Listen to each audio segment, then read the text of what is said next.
అక్కయ్య గారు పెట్రోల్ ధరలు రాకపోతే రాలేదు దసరా పండగ అని చెప్తున్నారని వచ్చేసామండి రాత్రి రాజమండ్రి పైనుంచి రైలు కింద నుంచి వచ్చేసానండి. ఏమంటే అక్కయ్య గారు మరి మీకు ఏమైనా డబ్బుకి దానానికి ఏమైనా లోటుకుంటే చొప్పండి సాయంత్రం మాకు ఉత్తరం రాసి పోస్ట్ లేకుండా పొయ్యిలో పడాడు మాకు తొందరగా అందిపోతుంది.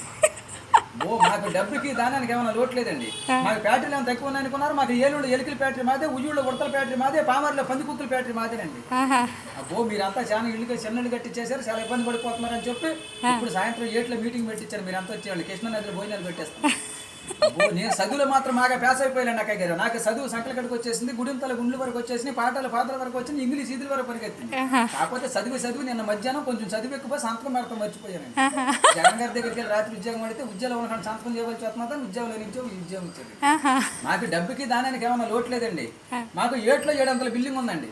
దాంట్లో ఏమి వచ్చి కట్టించానంటారు బిల్డింగ్ కి? పింక్ అయితే పేలిపోతే, నాపర నలిగిపోతే, సిమెంట్ సితికిపోతే, తాటకైతే గలగలంటుందని మా ఆబద్దాలు ఆపించారు. కొత్త కలప తయారు చేశారండి. ఏం కలప అంటారు? అది జిల్లేడు కలప, బొబ్బాసి కలప, 9 దోలాలు, ఒరిగే దోసాలు, సీపుల కిటికీలు, పోడిపి గచ్చు, తామరా కప్పు, ఇంటి ముందర రొచ్చు, ఇంటి వెనకాల గచ్చు.